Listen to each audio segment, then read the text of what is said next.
Aku benar-benar tidak menyangka malam paling romantis dalam hidupku justru berubah menjadi mimpi buruk.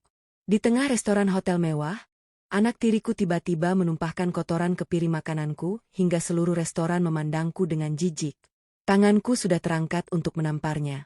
Tapi saat melihat wajah suamiku mendadak pucat dan gemetar, aku baru sadar anak tiriku rela dipukul dan dibenci asalkan aku tidak menyentuh makanan itu. Tak disangka di balik itu ada hal mengerikan. Ternyata, jangan lupa like dan komentar dari mana asal kota kalian masing-masing. Subscribe channel Cerita Nazea agar bisa menyajikan cerita yang seru dan menarik setiap harinya. Terima kasih dan selamat menonton. Namaku Maya. Kalau mengingat malam itu, sampai sekarang tubuhku masih merinding. Malam yang seharusnya menjadi malam paling romantis dalam hidupku justru hampir menjadi malam terakhirku bernapas. Dan yang paling sulit ku percaya, orang yang menyelamatkan nyawaku bukan suamiku, melainkan anak tiriku sendiri. Padahal beberapa detik sebelumnya aku hampir menamparnya di depan semua orang. Semua berawal 2 tahun setelah aku menikah dengan Bram. Banyak orang menganggap hidupku sangat beruntung. Bram dikenal sebagai pengusaha sukses yang sopan, penyayang, dan selalu terlihat sempurna di depan siapapun. Setelah istrinya meninggal 3 tahun sebelumnya, ia membesarkan putrinya seorang diri sebelum akhirnya bertemu denganku. Saat kami menikah, aku sudah siap menerima Nadia sebagai bagian dari hidupku. Usianya baru 8 tahun, anak kecil yang cantik, pendiam, dan tidak pernah membuat masalah. Entah kenapa, sejak pertama kali bertemu aku selalu merasa ada kesedihan yang terlalu besar di mata anak itu. Ia jarang tertawa. Bahkan saat kubelikan mainan atau kuajak berjalan-jalan, senyumnya hanya muncul sebentar lalu menghilang lagi. Awalnya kupikir ia hanya belum bisa menerima kehadiranku sebagai ibu sambung. Karena itu aku tidak pernah memaksanya memanggilku ibu. Bagiku cukup melihatnya merasa nyaman sudah lebih dari cukup. Namun semakin lama tinggal serumah, aku mulai menyadari ada sesuatu yang terasa aneh. Setiap kali Bram pulang kerja, Nadia yang sedang bermain akan langsung menghentikan semua kegiatannya. Kalau mendengar suara mobil Bram memasuki halaman rumah, wajah Nadia langsung berubah pucat. Ia buru-buru merapikan mainannya, lalu duduk diam di sofa sambil menundukkan kepala. Seolah-olah ia sedang menunggu seseorang memarahinya. Yang lebih membuatku bingung, Bram tidak pernah memperlihatkan sikap kasar di depanku. Ia selalu berbicara lembut, selalu tersenyum, selalu terlihat seperti ayah yang baik. Karena itulah setiap kali kutanya kenapa Nadia selalu ketakutan kepada ayahnya, Bram hanya tertawa kecil. Katanya, sejak ibunya meninggal, Nadia memang jadi anak yang penakut. Aku mempercayainya. Aku bahkan sering memeluk Nadia sambil mengatakan bahwa semua akan baik-baik saja. Kalau ada yang membuatnya sedih, ia boleh bercerita kapan saja kepadaku. Namun setiap kali aku mengucapkan itu, Nadia hanya menggeleng pelan. Matanya selalu melirik arah pintu, seolah takut ada seseorang yang mendengar. Aku tidak pernah memaksa. Kupikir semua anak memang butuh waktu untuk sembuh dari kehilangan ibunya. Hingga suatu sore, Bram pulang lebih cepat dari biasanya. Begitu masuk rumah, ia menghampiriku sambil membawa sebuah kotak kecil berisi gaun berwarna merah marun. Katanya malam itu ia ingin mengajakku makan malam romantis di hotel paling mewah di kota. Ia mengaku merasa bersalah karena beberapa bulan terakhir terlalu sibuk bekerja. Mendengar itu, tentu saja aku senang. Sudah lama kami tidak memiliki waktu berdua. Aku segera mencoba gaun itu. Bram bahkan memujiku berkali-kali sampai pipiku memerah karena malu. Semuanya terasa begitu manis, begitu sempurna. Kalau saja aku tahu apa yang sebenarnya sedang direncanakan malam itu, mungkin aku tidak akan pernah menyentuh gaun itu. Saat aku sedang bersiap di depan cermin, tiba-tiba pintu kamar terbuka perlahan. Nadia berdiri di sana, wajahnya terlihat pucat. Matanya sembab seperti habis menangis. Ia menghampiriku pelan lalu memegang ujung gaunku. Dengan suara lirih, ia berkata kalau ia ingin ikut makan malam bersama kami. Aku tersenyum. Kupikir ia hanya sedang ingin menghabiskan waktu bersama ayahnya. Aku langsung berkata kepada Bram bahwa tidak masalah kalau Nadia ikut. Namun, belum sempat kalimatku selesai, wajah Bram langsung berubah.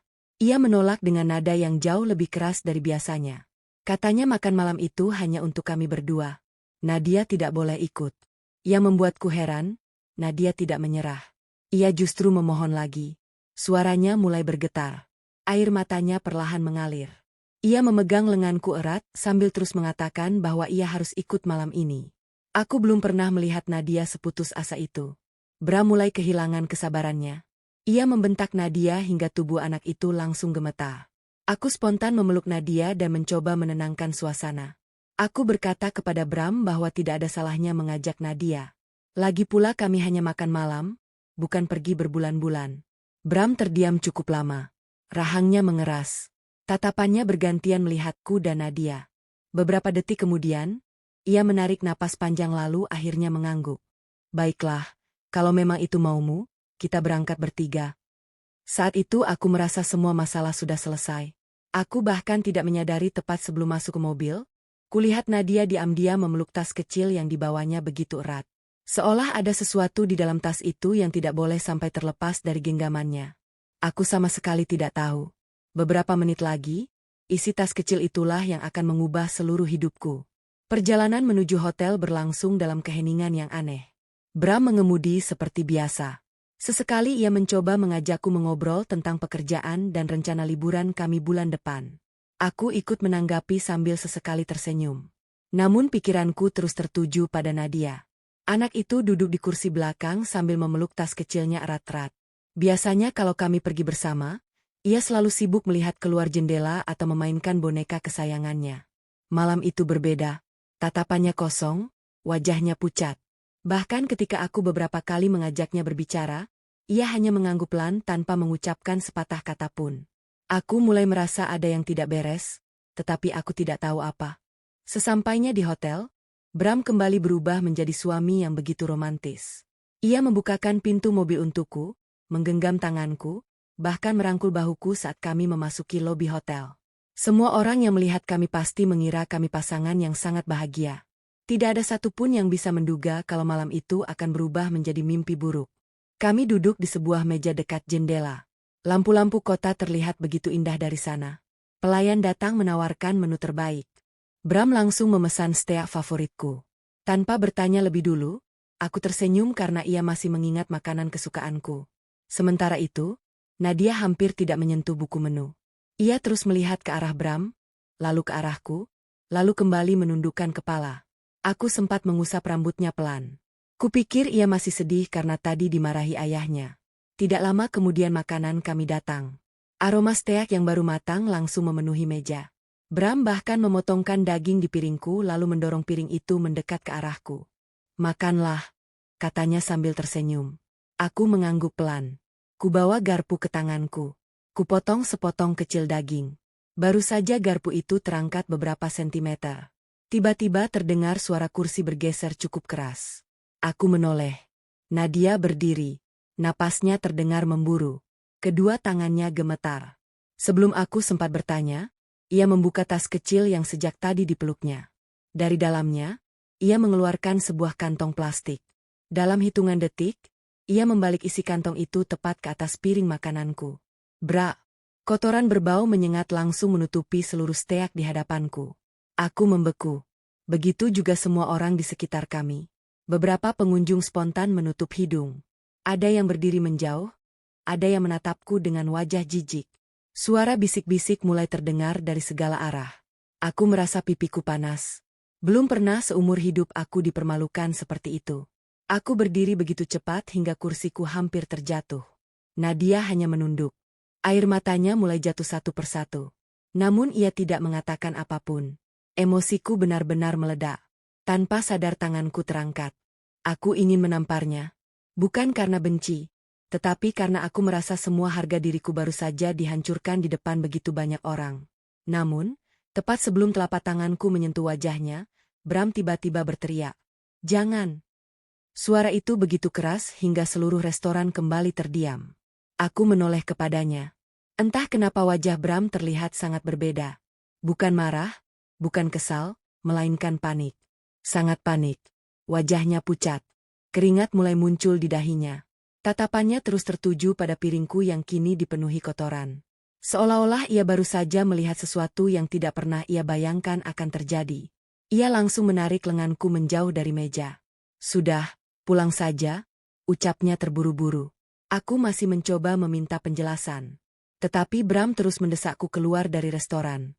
Bahkan ia meminta maaf kepada para pengunjung sambil mengatakan bahwa anaknya sedang mengalami gangguan emosi karena belum bisa melupakan ibunya. Aku semakin bingung. Bukankah seharusnya ia marah karena aku hampir dipermalukan? Kenapa justru terlihat seperti seseorang yang baru saja kehilangan sesuatu yang sangat penting? Tanpa sempat menyentuh sedikit pun makanan itu, kami meninggalkan restoran. Sepanjang perjalanan pulang, suasana di dalam mobil terasa begitu mencekam. Bram memaki Nadia tanpa henti. Ia mengatakan Nadia telah mempermalukan keluarganya, menghancurkan malam yang sudah ia persiapkan. Bahkan ia mengancam akan menghukum Nadia setiba di rumah. Aku yang masih dipenuhi rasa malu memilih diam. Aku belum sanggup membela siapapun. Namun di tengah semua kemarahan itu, aku melihat sesuatu yang membuatku semakin bingung. Nadia sama sekali tidak membela diri. Ia hanya memeluk tas kecilnya yang kini sudah kosong. Air matanya terus mengalir. Sesekali ia diam-diam menoleh ke arahku, lalu menghela napas panjang setiap kali melihat aku baik-baik saja. Saat itu aku mengira Nadia sedang menyesali perbuatannya. Aku mengira ia sedang meminta maaf tanpa kata-kata. Aku sama sekali tidak menyadari napas leganya bukan karena aku memaafkannya, melainkan karena aku benar-benar tidak sempat memakan steak yang tadi dihidangkan di hadapanku. Malam itu setelah kami tiba di rumah, Bram langsung menyeret Nadia masuk ke kamarnya. Tak lama kemudian, dari balik pintu yang tertutup rapat, aku mendengar suara bentakan keras. Lalu disusul isak tangis seorang anak kecil yang membuat dadaku terasa sesak. Malam itu aku tidak bisa memejamkan mata. Suara tangisan Nadia yang kudengar dari dalam kamarnya terus terngiang di kepalaku. Setiap kali aku hendak menghampiri, Bram lalu keluar dari kamar Nadia dengan wajah datar, seolah tidak terjadi apa-apa. Beberapa menit kemudian, rumah kembali sunyi. Sunyi yang justru membuatku semakin gelisah. Aku duduk sendirian di tepi ranjang.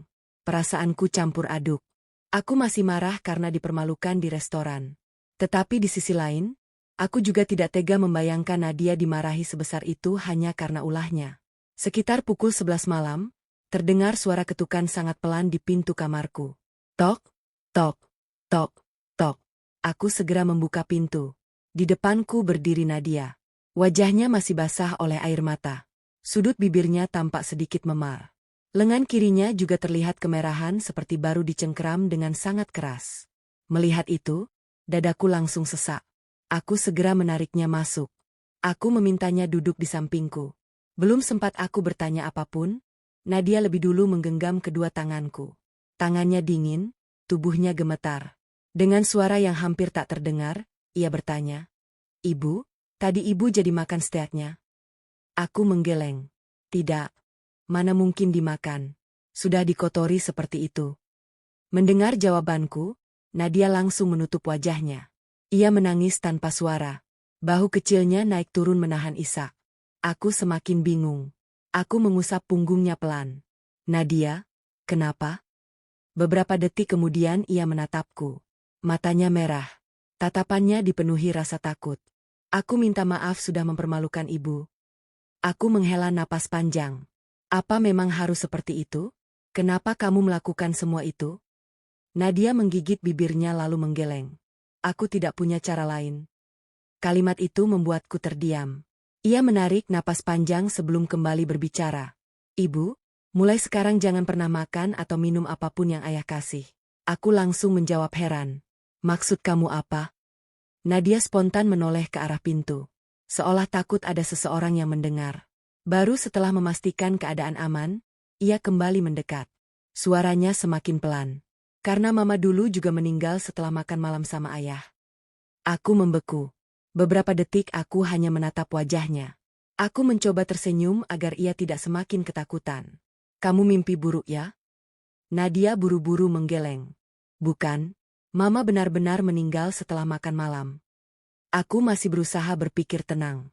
"Nadia, semua orang bilang mama meninggal karena sakit." Air mata Nadia kembali jatuh. "Itu bohong."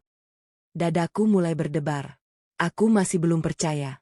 Bagaimana mungkin anak sekecil itu mengatakan hal seperti itu? Aku mencoba mengalihkan pembicaraan. "Siapa yang bilang begitu sama kamu?" "Aku lihat sendiri." Jawaban itu membuat bulu kuduku berdiri. Nadia memejamkan matanya seolah sedang mengingat sesuatu yang sangat ingin ia lupakan. "Waktu itu aku bangun malam. Ayah sama mama lagi makan. Aku mau minta minum. Tapi sebelum aku masuk ruang makan, aku lihat ayah buka botol kecil. Lalu ayah tuang ke gelas mama. Napas Nadia mulai tersengal. Ia memeluk lututnya sendiri. Aku pikir itu obat. Besok paginya mama sudah tidak bangun lagi. Ruangan tiba-tiba terasa begitu dingin. Aku masih belum tahu harus percaya atau tidak. Anak usia 5 tahun memang bisa mengingat sesuatu, tetapi ingatan anak juga bisa berubah karena trauma. Aku tidak ingin langsung menuduh Bram hanya berdasarkan cerita seorang anak. Namun, ada satu hal yang terus mengganggu pikiranku. Reaksi Bram di restoran tadi malam. Kenapa ia begitu panik? Kenapa ia bahkan menghentikanku menampar Nadia? Kenapa ia buru-buru mengajakku pulang? Semua pertanyaan itu mulai berputar di kepalaku. Aku kembali menatap Nadia.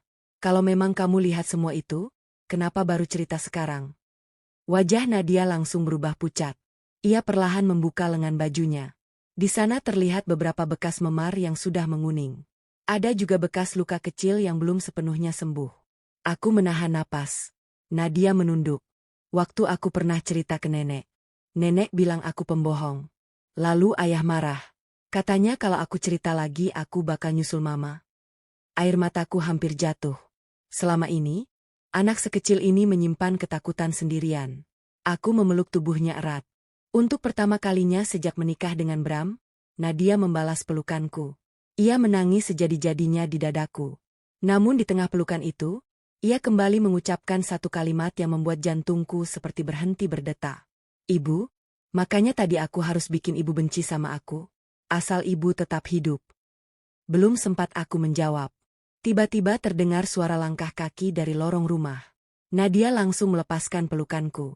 Wajahnya kembali dipenuhi ketakutan. Dengan tergesa-gesa ia berlari keluar kamar. Beberapa detik kemudian, pintu kamar kami terbuka perlahan. Bram berdiri di ambang pintu sambil tersenyum tipis. Ia bertanya, apakah sejak tadi aku berbicara dengan Nadia? Aku memandang Bram yang masih berdiri di ambang pintu. Jantungku berdegup begitu keras hingga rasanya ia pasti bisa mendengarnya. Aku berusaha tersenyum senormal mungkin. Tadi Nadia cuma minta maaf soal kejadian di restoran. Bram menatapku beberapa detik. Tatapannya sulit kuartikan. Lalu ia tersenyum tipis. Anak itu memang sering berlebihan. Aku sudah biasa. Ia masuk beberapa langkah ke dalam kamar. Tangannya mengusap pundakku pelan. Jangan terlalu dipikirkan. Besok aku akan kasih hukuman supaya dia kapok. Aku hanya mengangguk pelan. Padahal dalam hati aku justru semakin takut. Begitu Bram keluar dan pintu kamar kembali tertutup, aku tidak bisa tidur sampai pagi. Setiap kali memejamkan mata, wajah Nadia terus muncul di pikiranku. Begitu juga kalimat yang diucapkannya. Asal ibu tetap hidup. Kalimat itu terdengar terlalu berat diucapkan oleh anak berusia 8 tahun. Esok paginya aku sengaja bangun lebih awal. Aku ingin melihat keadaan Nadia. Saat melewati kamarnya, pintunya sedikit terbuka. Kulihat ia masih tidur sambil memeluk boneka lusuh. Namun yang membuat dadaku sesak. Di lengan dan betisnya terlihat beberapa memar baru. Aku langsung tahu. Semalam Bram benar-benar menghukumnya. Aku menahan air mata. Aku ingin memeluknya, tetapi aku takut Bram melihatku. Saat sarapan, suasana rumah terasa sangat canggung. Bram kembali menjadi pria yang ramah. Ia bahkan menuangkan teh ke cangkirku sambil tersenyum. Kalau orang lain melihat kami, pasti mereka mengira kami keluarga yang sangat bahagia. Tidak ada yang tahu, anak kecil di ujung meja itu bahkan tidak berani mengangkat wajahnya. Aku sengaja memperhatikan mereka berdua. Setiap kali Bram mengambil roti, Nadia refleks sedikit menjauh. Saat Bram meletakkan sendok dengan suara agak keras, tubuh Nadia langsung bergetar. Semua gerakan itu terjadi begitu alami, seperti seseorang yang sudah terlalu sering hidup dalam ketakutan. Siang harinya ketika Bram berangkat ke kantor, aku segera menghampiri Nadia. Aku mengajaknya duduk di taman belakang rumah. Awalnya ia terus menunduk. Aku tidak memaksanya bicara. Kami hanya duduk menikmati angin yang berembus pelan. Beberapa menit kemudian, aku menggenggam tangannya. Semalam kamu bilang mama meninggal setelah makan malam. Ada lagi yang ingin kamu ceritakan? Nadia mengangguk pelan. Namun sebelum bercerita, ia lebih dulu bertanya sesuatu yang membuatku heran. Ibu tahu kenapa aku masih hidup? Aku menggeleng. Kupikir pertanyaan itu hanya muncul karena rasa sedihnya. Namun, jawaban yang keluar dari mulutnya membuat napasku tercekat. Ayah tidak butuh aku, tapi ayah butuh uang mama. Aku terdiam. Nadia melanjutkan ceritanya dengan suara lirih. Dulu mama sering bilang, kalau suatu hari mama enggak ada, semua perusahaan bakal jadi milik aku. Aku gak ngerti waktu itu. Tapi setelah mama meninggal, ayah sering ketemu orang pakai jas. Mereka bawa banyak kertas. Ayah suruh aku tanda tangan. Aku nggak tahu isinya. Jantungku mulai berdetak lebih cepat. Aku mulai memahami arah pembicaraan itu. Ayah bilang itu buat sekolah aku. Tapi habis itu ayah beli rumah baru, ganti mobil, sering pergi ke luar negeri. Ayah selalu bilang semuanya punya ayah. Tapi nenek pernah marah. Nenek bilang, kalau bukan karena anak itu, kita gak bakal dapat semua uangnya. Aku membeku. Kalimat itu terus terngiang di telingaku. Kalau bukan karena anak itu, berarti Nadia memang sengaja dipertahankan hidup. Bukan karena kasih sayang, melainkan karena seluruh harta ibunya masih atas nama Nadia. Aku mencoba tetap tenang. Lalu, kenapa kamu gak pernah cerita ke polisi? Nadia langsung menunduk. Matanya kembali berkaca-kaca. Aku pernah. Jawaban itu membuatku terkejut. Waktu umur 6 tahun, aku bilang ke guru kalau ayah bunuh mama. Besoknya ayah datang ke sekolah. Ayah senyum depan guru. Tapi waktu di rumah aku dikunci di gudang. Tubuh kecilnya mulai gemetar. Ayah bilang kalau aku cerita lagi aku bakal mati kayak mama. Aku spontan memeluknya. Kali ini pelukanku jauh lebih erat. Aku bisa merasakan tubuh kecil itu bergetar hebat. Seorang anak 8 tahun selama 3 tahun hidup bersama ketakutan yang bahkan orang dewasa pun mungkin tidak sanggup menanggungnya. Saat itulah aku akhirnya mulai percaya. Mungkin selama ini Nadia memang tidak pernah berbohong. Namun sebagai orang dewasa, aku juga tahu satu hal. Cerita saja tidak cukup. Aku membutuhkan bukti. Bukti yang benar-benar bisa menyeret Bram ke penjara. Tanpa bukti, semua orang hanya akan menganggap Nadia sebagai anak kecil yang masih trauma kehilangan ibunya. Aku mengusap air mata Nadia, lalu menatap matanya dengan sungguh-sungguh. Kamu jangan takut lagi. Mulai sekarang biar ibu yang cari tahu semuanya. Nadia tidak menjawab. Ia hanya menggenggam tanganku erat sekali. Seolah untuk pertama kalinya ia percaya masih ada orang dewasa yang mau melindunginya. Sore harinya saat Bram pulang dari kantor, aku kembali bersikap seperti biasa. Aku tersenyum. Aku menyiapkan makan malam. Aku melayani semua kebutuhannya seperti tidak terjadi apa-apa. Padahal di dalam kepalaku sudah ada satu keputusan yang tidak mungkin kuubah lagi. Besok pagi aku akan menemui satu-satunya orang yang mungkin bisa membantuku membongkar kematian ibu Nadia. Ayah kandungku. Keesokan paginya, aku berpamitan kepada Bram seperti biasanya. Aku mengatakan ingin mengunjungi ayahku karena sudah lama tidak bertemu. Bram tidak menaruh curiga sedikit pun. Bahkan ia sempat mencium keningku sebelum berangkat ke kantor. Kalau saja bukan karena semua cerita Nadia, mungkin aku masih akan menganggap pria itu sebagai suami paling perhatian. Begitu mobil Bram keluar dari halaman rumah, aku langsung mengajak Nadia masuk ke mobilku. Sepanjang perjalanan, anak itu terus memegang tanganku, tidak banyak bicara, seolah ia takut semua harapan yang mulai tumbuh akan kembali hilang. Rumah ayahku berada di pinggir kota. Beliau sudah pensiun beberapa tahun lalu dari pekerjaannya sebagai penyidik kepolisian. Meski sudah pensiun, banyak penyidik muda yang masih sering meminta pendapatnya saat menangani kasus-kasus rumit. Begitu melihat wajahku yang pucat, ayah langsung tahu ada sesuatu yang tidak beres. Ada apa, Maya? Aku menarik napas panjang lalu menceritakan semuanya mulai dari kejadian di restoran, tangisan Nadia, sampai pengakuannya tentang kematian ibu kandungnya. Ayah tidak menyela sedikit pun. Beliau hanya mendengarkan dengan wajah semakin serius. Sesekali pandangannya beralih ke arah Nadia yang duduk diam sambil memeluk boneka kecilnya. Setelah aku selesai bercerita, ayah mendekati Nadia. Beliau berjongkok agar tinggi badannya sejajar dengan anak kecil itu. Om cuma mau tanya satu hal.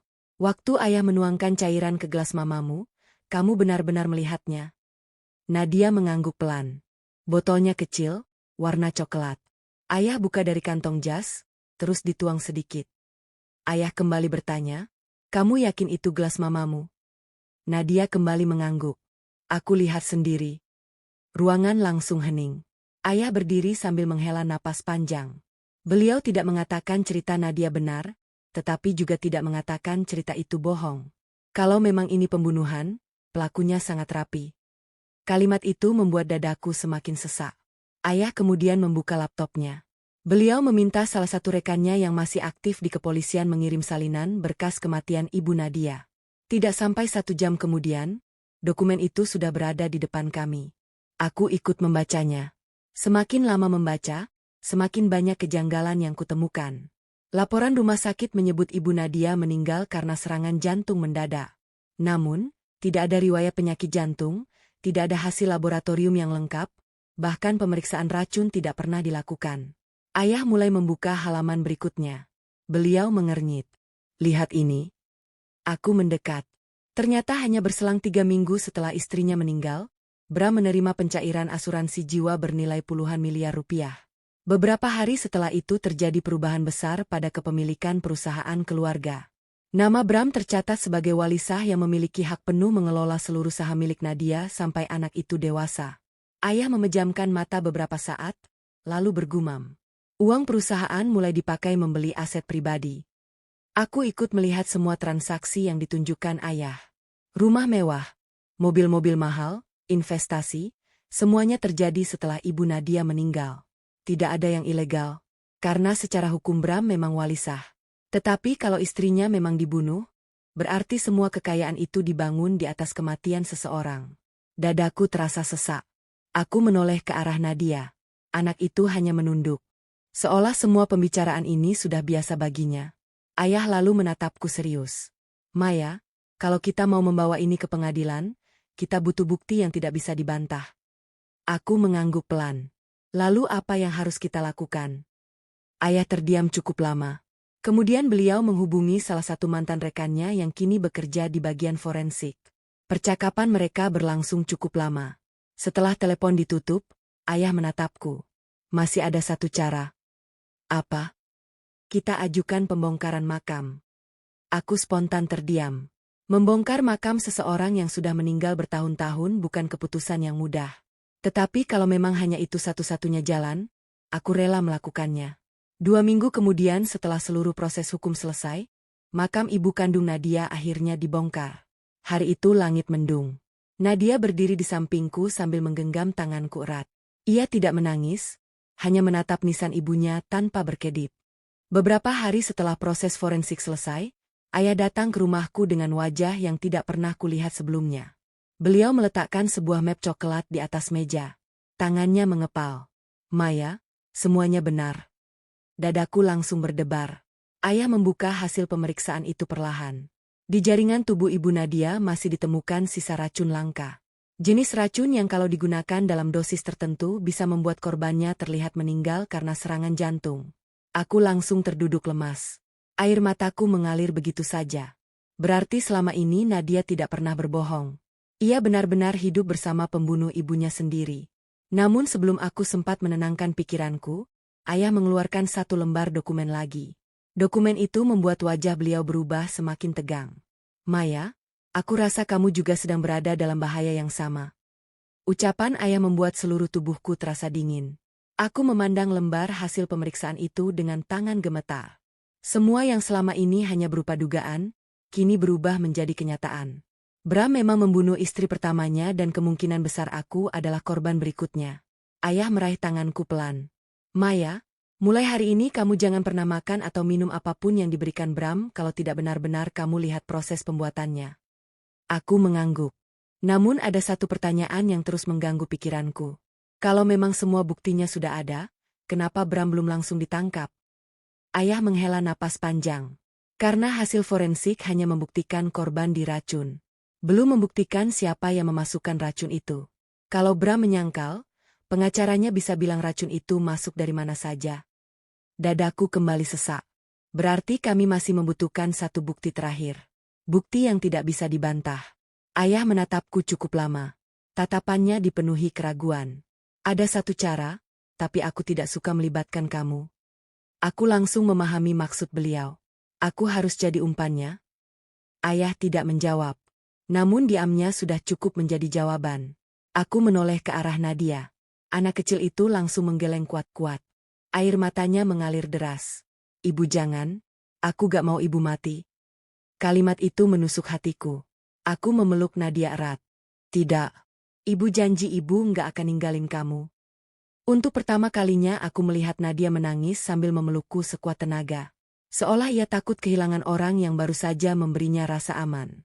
2 hari kemudian aku kembali pulang ke rumah seperti tidak terjadi apa-apa. Begitu melihatku datang, Bram langsung menyambutku dengan senyum hangat. "Kamu lama sekali di rumah ayah." Aku tersenyum. Beliau kangen. Bram tertawa kecil lalu memelukku. Kalau bukan karena aku sudah mengetahui wajah aslinya, mungkin aku masih akan merasa menjadi wanita paling beruntung di dunia. Malam itu aku sengaja bersikap sangat manis. Aku memasakkan makanan kesukaan Bram. Aku tertawa setiap kali ia bercanda. Aku bahkan meminta maaf karena sempat marah setelah kejadian di restoran. Kulihat wajah Bram mulai berubah lega. Ia benar-benar percaya aku tidak mencurigainya sedikit pun. Sejak hari itu, permainan dimulai. Setiap pagi aku melaporkan semua kegiatan Bram kepada ayah. Sementara beberapa penyidik mulai mengawasi rumah kami dari kejauhan. Semua dilakukan diam-diam. Bram sama sekali tidak menyadari bahwa setiap langkahnya mulai diperhatikan. Namun justru Nadia yang paling menderita. Sejak kejadian di restoran, Bram semakin sering memarahinya. Alasannya selalu sepele, karena gelas kurang rapi, karena langkah kaki terlalu berisik, karena makan terlalu lama. Aku tahu semua itu hanyalah pelampiasan amarah karena rencananya gagal. Beberapa kali aku mencoba membela Nadia, tetapi aku sengaja tidak terlalu sering. Aku takut Bram mulai curiga. Setiap kali melihat Nadia menangis sendirian di kamarnya, rasanya dadaku ikut hancur. Aku terus mengingatkan diri sendiri. Sedikit lagi semuanya akan segera berakhir. Sekitar seminggu kemudian saat kami sedang makan malam di rumah, Bram tiba-tiba tersenyum kepadaku. "Maya, minggu depan ulang tahunmu, kan?" Aku mengangguk. "Iya, aku mau bikin makan malam spesial. Hanya kita berdua." Kalimat itu langsung membuat darahku seperti berhenti mengalir. Aku berusaha tetap tersenyum. "Wah, serius?" "Iya, aku sudah pesan bahan makanan terbaik. Malam itu nggak boleh ada yang ganggu." Aku menahan napas. Persis seperti yang pernah diceritakan Nadia. Makan malam berdua, suasana romantis, semuanya sama. Aku melirik ke arah Nadia. Sendok kecil di tangannya tiba-tiba terjatuh ke lantai. Wajahnya langsung pucat. Bram menoleh tajam. "Ada apa?" Nadia buru-buru mengambil sendoknya. Tidak apa-apa." Tetapi aku melihat kedua tangannya mulai gemetar. Ia tahu. Anak itu tahu apa yang sedang direncanakan ayahnya. Malam itu juga aku menghubungi ayah secara diam-diam. Begitu mendengar ceritaku, beliau langsung bergerak cepat. Penyidik memasang kamera tersembunyi di ruang makan. Alat perekam suara disembunyikan di balik hiasan dinding. Bahkan beberapa anggota kepolisian mulai bersiaga tidak jauh dari rumah kami. Semua sudah dipersiapkan dengan sangat matang. Tinggal menunggu satu hal, Bram melakukan kesalahan yang sama untuk kedua kalinya. Sementara itu, di dalam rumah, Bram sama sekali tidak menyadari bahwa setiap senyum palsunya sedang mengantarkannya menuju akhir dari kebebasannya. Hari yang ditunggu itu akhirnya tiba. Sejak pagi, Bram terlihat sangat bersemangat. Ia bahkan pulang lebih cepat dari kantor sambil membawa sebuah kotak hadiah berwarna merah dan sebuket bunga mawar. Kalau ada orang luar yang melihatnya, mereka pasti akan mengira Bram adalah suami paling romantis di dunia. Ia memelukku dari belakang sambil tersenyum. "Selamat ulang tahun, sayang." Aku membalas senyumnya. Padahal di dalam hati aku terus mengingat pesan ayah. Tetap tenang. Jangan membuatnya curiga. Aku menerima hadiah itu sambil mengucapkan terima kasih. Tanganku memang tersenyum tetapi jantungku berdegup sangat kencang. Aku tahu malam ini akan menentukan segalanya. Menjelang makan malam, Bram meminta semua asisten rumah tangga pulang lebih awal. Katanya ia ingin memasak sendiri sebagai kejutan ulang tahunku. Persis seperti cerita Nadia tentang malam terakhir ibunya. Aku melirik ke arah anak kecil itu. Sejak siang wajahnya sudah pucat. Ia beberapa kali mencoba mendekatiku. Namun setiap kali Bram melihatnya, pria itu langsung menyuruhnya masuk ke kamar. "Nadia, malam ini ayah mau berdua sama ibu. Tidak boleh ada yang mengganggu." Nadia hanya mengangguk pelan. Namun sebelum masuk ke kamarnya, ia sempat menatapku. Tatapan itu penuh ketakutan. Tatapan yang seolah berkata, "Jangan dimakan." Aku membalasnya dengan anggukan kecil. Aku ingin mengatakan bahwa semuanya sudah siap, bahwa polisi sedang mengawasi rumah ini, tetapi aku tidak bisa. Semakin sedikit orang yang tahu, semakin aman rencana kami. Beberapa menit kemudian, aroma masakan mulai memenuhi ruang makan. Bram menyajikan steak yang tampak sempurna, lengkap dengan segelas jus jeruk favoritku. Ia menarik kursiku dengan begitu sopan. Malam ini cuma ada kita. Aku ingin memperbaiki semua kesalahan kita. Aku duduk perlahan. Tanganku mulai berkeringat. Aku tahu kamera tersembunyi sedang merekam, tetapi aku tidak tahu kapan Bram akan bergerak. Kami mulai berbincang. Bram mengenang masa-masa awal pernikahan kami. Ia meminta maaf atas kejadian di restoran. Bahkan ia berpura-pura menangis. Kalau aku tidak mengetahui semua kebusukannya, mungkin aku benar-benar akan luluh. Beberapa menit berlalu, tidak ada sesuatu yang mencurigakan. Aku mulai bertanya-tanya, apa mungkin kami salah? Apa mungkin Bram memang tidak akan melakukan apa-apa malam ini? Saat pikiranku mulai goyah, telepon genggam Bram tiba-tiba berdering. Ia melihat layarnya sekilas lalu tersenyum kepadaku. Sebentar ya, aku angkat telepon di luar. Aku mengangguk. Begitu Bram keluar menuju teras belakang, aku langsung melihat jam di dinding. Inilah momen yang sudah diperkirakan ayah. Aku tidak menyentuh makanan sedikit pun. Beberapa detik kemudian dari celah pintu dapur, aku melihat bayangan Bram kembali masuk dengan sangat pelan. Ia tidak sadar aku bisa melihat pantulan tubuhnya dari kaca lemari hias. Bram mengeluarkan sebuah botol kecil berwarna coklat dari saku jasnya. Botol yang sama seperti yang pernah diceritakan Nadia. Tanganku mulai gemetar. Aku memaksakan diri tetap duduk diam. Bram membuka tutup botol itu lalu menuangkan beberapa tetes cairan bening ke dalam gelas jus milikku. Gerakannya begitu cepat, begitu tenang. Seolah ia sudah sangat sering melakukannya. Botol itu kembali masuk ke dalam saku jasnya. Lalu ia berjalan ke teras lagi. Beberapa detik kemudian, ia masuk melalui pintu depan sambil membawa ponselnya. Wajahnya kembali dipenuhi senyum. Maaf ya, ternyata cuma telepon dari kantor. Aku menatap pria itu. Untuk pertama kalinya aku benar-benar melihat wajah asli suamiku. Bukan wajah pria penyayang, bukan wajah suami romantis, melainkan wajah seorang pembunuh yang begitu tenang menunggu korbannya mati. Bram mendorong gelas jus itu ke arahku. Ayo, minum dulu. Aku mengambil gelas itu. Tanganku sengaja kubuat sedikit gemetar. Bram menatapku tanpa berkedip. Tatapannya penuh harapan. Seolah ia sedang menghitung detik menuju kematianku. Aku mengangkat gelas itu perlahan. Semakin dekat ke bibirku, semakin lebar senyum Bram. Namun tepat ketika bibir gelas hampir menyentuh mulutku, terdengar suara langkah kaki kecil berlari dari lantai atas. Nadia muncul sambil menangis. Ibu, jangan diminum. Suasana langsung berubah kacau. Bram berdiri dengan wajah penuh amarah. Masuk ke kamar. Ia berteriak begitu keras hingga Nadia terdiam ketakutan.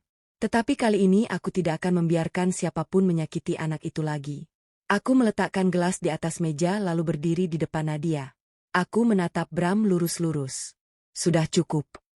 Bram masih berusaha berpura-pura bingung. Maya, kamu kenapa? Aku tersenyum tipis. Senyum yang selama beberapa hari terakhir sengaja kusimpan. Harusnya aku yang bertanya, sudah berapa kali kamu memakai botol kecil itu untuk membunuh? Wajah Bram seketika berubah pucat. Belum sempat ia menjawab, pintu depan rumah mendadak terbuka dengan suara keras. Beberapa penyidik bersama ayahku berlari masuk ke ruang makan. Salah seorang penyidik langsung menunjuk Bram. Jangan bergerak. Ruangan yang beberapa detik lalu dipenuhi aroma makan malam kini berubah menjadi tempat terbongkarnya kejahatan yang selama bertahun-tahun berhasil disembunyikan. Ruangan itu mendadak dipenuhi suara langkah kaki. Beberapa penyidik langsung mengelilingi Bram. Sementara ayah berlari menghampiriku dan menarikku menjauh dari meja makan. Maya, jangan sentuh gelas itu. Aku mengangguk pelan. Tanganku masih gemetar. Baru beberapa detik yang lalu aku hampir berpura-pura meminum jus itu. Kalau saja rencana kami sedikit terlambat, mungkin malam itu benar-benar menjadi malam terakhir dalam hidupku. Bram masih berusaha mengendalikan dirinya. Ia tertawa kecil sambil mengangkat kedua tangannya. Ini semua salah paham. Kalian masuk rumah orang tanpa alasan. Salah seorang penyidik segera mengeluarkan surat perintah. Kami datang dengan izin resmi. Lalu bagaimana dengan botol kecil di saku jas Anda? Wajah Bram berubah. Refleks ia menutup saku jasnya. Namun, dua penyidik sudah lebih dulu mengamankan kedua tangannya. Botol kecil berwarna coklat itu akhirnya ditemukan. Persis seperti yang diceritakan Nadia bertahun-tahun lalu. Botol itu langsung dimasukkan ke dalam kantong barang bukti. Sementara penyidik lain mengambil gelas jus yang tadi hendak kuminum. Semua dilakukan dengan sangat hati-hati. Bram mulai kehilangan ketenangannya. Ia berteriak bahwa semua itu hanyalah vitamin, bahwa cairan itu obat penenang, bahwa kami sedang menjebaknya, tetapi ayah hanya menatapnya dengan tenang. Laboratorium yang akan menjawab. Beberapa hari kemudian, hasil pemeriksaan akhirnya keluar. Cairan di dalam botol itu identik dengan racun yang ditemukan pada tubuh ibu kandung Nadia. Bahkan kandungan racun yang menempel di gelas jusku juga sama. Tidak ada lagi alasan untuk mengelak. Namun ternyata penderitaan Nadia belum benar-benar selesai. Saat proses penyidikan berlangsung, neneknya masih berusaha merebut hak asuhnya. Ia datang sambil menangis di depan banyak orang, berpura-pura menjadi nenek yang kehilangan anak dan cucunya. Ia bahkan menuduh akulah penyebab keluarga mereka hancur. Beberapa tetangga sempat memandangku dengan sinis. Mereka belum mengetahui kenyataan yang sebenarnya. Aku memilih diam karena aku yakin kebenaran tidak perlu berteriak. Ia hanya perlu dibuktikan. Beberapa minggu kemudian persidangan pertama dimulai. Untuk pertama kalinya setelah bertahun-tahun, Nadia bersedia memberikan kesaksiannya. Tangannya terus menggenggam tanganku sepanjang sidang. Sesekali ia menatapku memastikan aku masih berada di sampingnya. Dengan suara yang bergetar, ia menceritakan malam ketika melihat ayahnya menuangkan cairan dari botol kecil ke dalam gelas ibunya. Ia juga menceritakan bagaimana selama bertahun-tahun dirinya diancam, dikurung, dipukul, dipaksa diam. Ruangan sidang menjadi hening. Beberapa orang bahkan terlihat mengusap air mata. Lalu giliran bukti-bukti ditunjukkan. Rekaman kamera tersembunyi saat Bram menuangkan cairan ke dalam jusku. Hasil laboratorium, laporan forensik, dokumen transaksi keuangan, semua saling menguatkan, tidak ada lagi celah untuk menghindari. Pembacaan putusan akhirnya tiba. Majelis hakim menyatakan Bram terbukti bersalah atas pembunuhan berencana terhadap istri pertamanya, percobaan pembunuhan terhadapku, serta berbagai tindak pidana lain yang berkaitan dengan penyalahgunaan hak perwalian dan pengelolaan harta milik Nadia. Saat vonis dibacakan, Bram hanya menunduk. Untuk pertama kalinya sejak aku mengenalnya, ia tidak lagi memiliki senyum palsu yang selama ini berhasil menipu begitu banyak orang. Tak lama kemudian, mertuaku juga ditetapkan sebagai tersangka karena terbukti ikut menutupi kejahatan, mengintimidasi saksi, dan mengetahui sebagian dari rencana Bram selama bertahun-tahun. Aku tidak merasakan kemenangan. Yang kurasakan hanyalah lega.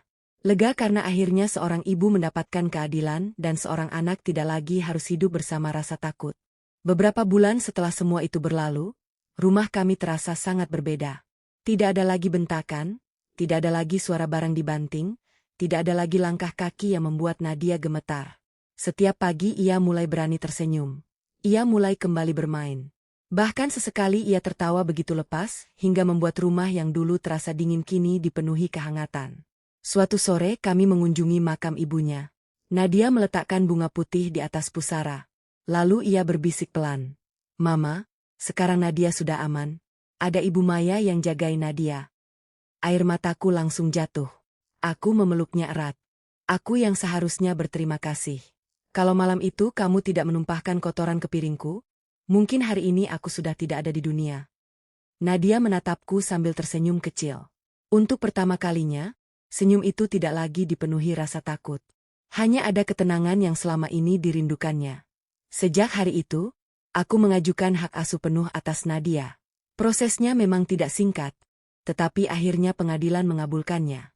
Kini setiap kali seseorang bertanya siapa anak perempuan yang selalu menggandeng tanganku kemanapun aku pergi, aku selalu menjawab dengan bangga, "Ini anakku."